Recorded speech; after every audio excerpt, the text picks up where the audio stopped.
Welcome to this tutorial on the Singleton design pattern.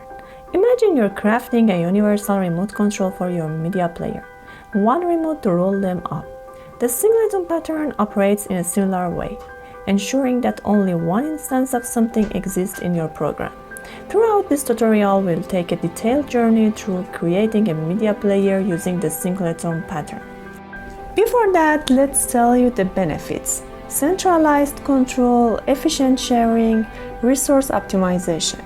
Now we construct a class for the media player instance following the Singleton pattern. Let's talk about each part of the Singleton class for the media player instance. Constructor method. This part gets the media player ready by setting its initial state. Play method. Press play and its playing becomes true. We also see a message saying media is playing. Pause method. Press pause and its playing becomes false. A message tells us media is paused. Get instance. This is where Singleton shines. It makes sure there's only one media player. If there isn't one, it creates it. If there is one, it gives it to us. Now let's see how this works by getting the Singleton media player and using it. Here we have media player instance 1 and media player instance 2.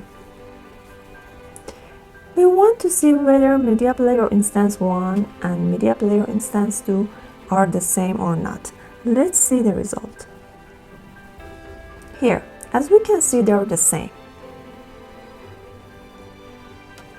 Now we want to run play method for media player instance 1.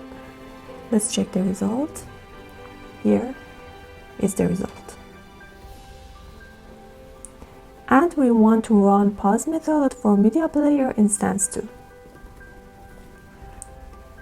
Here media paused. So that's the Singleton pattern in act. It's like the boss of your media player, making sure there's only one instance. It's like having one remote control for everything. By understanding each step, you're ready to build a smooth controlled media player for your app. Remember, while Singleton helps, don't make everything too connected. If you liked this tutorial and found it helpful, please give it a thumbs up and consider subscribing for more content. Your support keeps us going.